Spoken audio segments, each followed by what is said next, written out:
So it looks like Candace Owens no longer will be covering the Diddy lawsuit. Evidently, there's some connection with Diddy and apparently Michael Jackson being unalived. It's pretty scandalous, but let's hear what Candace has to say about this. All right, so I wasn't kidding at the top, guys. I am probably not going to cover this anymore because it is definitely getting a bit terrifying. Obviously, we covered this. If you haven't seen it, go back and watch. I believe it was Monday's episode. But yes, the Diddy lawsuit is absolutely crazy. Full stop. What if I told you guys that it is about to get even crazier, that there is directly a link to Michael Jackson's death?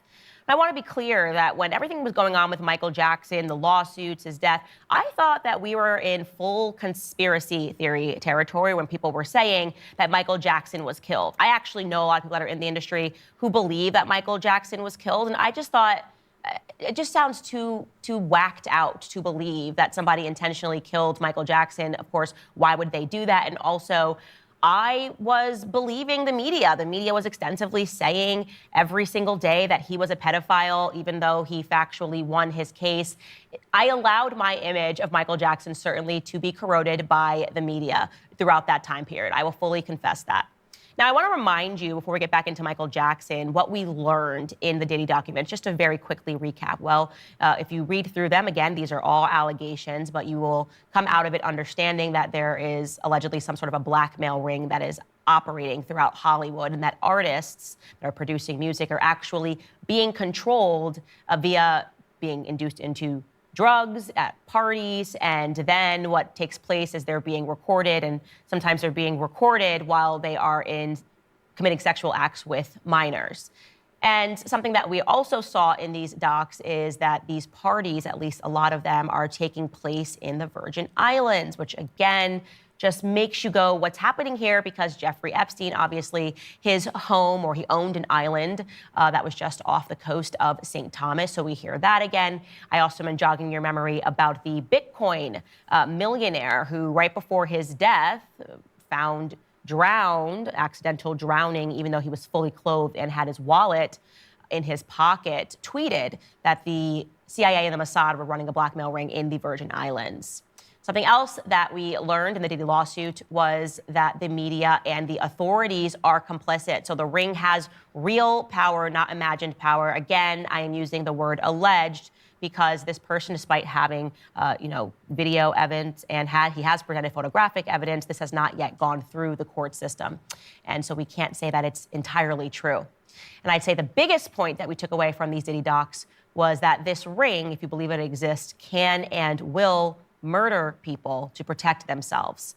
And he intimated this event that happened allegedly at a recording studio where Diddy and his son allegedly shot someone, and it was covered up by the LAPD and then the media. All right, so within those docs, and this is where it gets relevant, there is one man that is named as being the person that can do the cleanups, right? This is the guy that you are supposed to call if you get into any sort of a scenario. So in these docs, it says, Mr. Combs instructs his staff to always contact Mr. Muhammad, that is Fahim Muhammad, if they are ever pulled over by the police in Miami or California. And upon information and belief, this is regarding the shooting that took place at Chalice Recording Studios. Again, he is alleging that Diddy and his son shot someone. And after that shooting, the documents say explicitly that Mr. Muhammad spoke with the LAPD after G was shot at the recording studio. The LAPD was in the recording studio and witnessed the blood in the restroom, and they went with the bogus claim that the shooting of G occurred outside of the studio. This was all thanks to Mr. Muhammad's connections within law enforcement. So again, what we are seeing there is that you call this guy and this guy will make it disappear, and the media will report whatever the incident is in a capacity that covers up the crime, allegedly. Well, guess what, ladies and gentlemen? The cleanup guy, Mr. Fahim Muhammad, was also on the scene when Michael Jackson died. So I want to introduce you to and allow you to listen to Ian Carroll. He's an independent journalist that is investigating everything that is going on, and he explains that connection that Fahim has with Michael Jackson. Take a listen. So this new lawsuit just came out that shows tons of evidence that P. Diddy, Puff Daddy, has been running a sexual blackmail operation very much like Jeffrey Epstein, but in the rap and music industry for basically 30 years. And in that lawsuit, we learned that his head of security while he's running the sexual blackmail ring is this guy named Fahim Muhammad, who before working for Diddy was the head of security for Michael Jackson when he was only 21. And he was one of the first people on the scene when Michael Jackson died. And before we go to Michael Jackson, the most important part of the Diddy case to bring across is the fact that the record executives at the very top knew what P. Diddy was doing.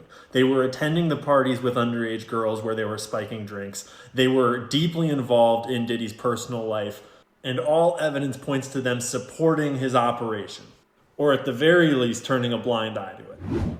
So yes, this is obviously huge. It's also potentially terrifying. And now, if you want to be rational and use the rational side of your brain, you just go, okay, well, this could just be a coincidence, right? Like Fahim Muhammad, he is in security. And yes, he obviously is high up in security. He was providing security to Michael Jackson. He happened to die on his watch. Big deal, right? Big deal. Well, I think that would lead us to the question of who exactly is Fahim Muhammad, because that's kind of a big first job to have. You're 21 years old and you're protecting the king of pop. What exactly are his qualifications? Let's go back to Ian Carroll and his reporting. And now, here's the best part. Check this out. This is in all of his bios, by the way, but we're pointing it out now. In 2008, Fahim graduated from Sacramento State University with a Bachelor's of Science degree in Business Administration with a concentration in real estate and marketing. Okay? Do you realize what's wrong with that yet? Anything coming to mind? When did Michael Jackson die? June 25th, 2009. Jackson died from cardiac arrest caused by a propofol and benzodiazepine overdose, caused by his doctor, apparently. Hold up. Hold the phone. Pause. Why is a dude who just graduated college last year with a business and real estate degree the head of security for the king of pop, for Michael Jackson, the most famous musician of all time? So let's recap, rewind.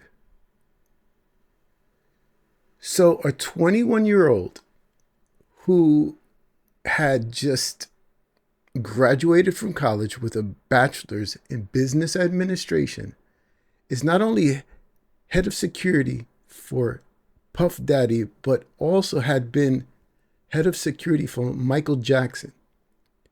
Mind you, he's also referred to as the cleanup guy. Whoa. Let's continue with this, guys.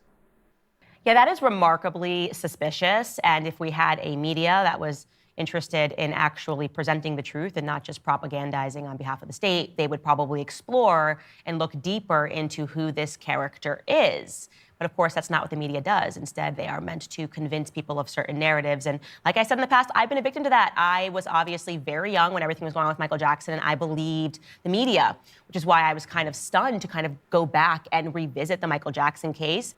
To say that things are pretty hot around Diddy, the details of this lawsuit are pretty scandalous, and I wouldn't doubt there's more to find out as we go further with this. Pretty scandalous.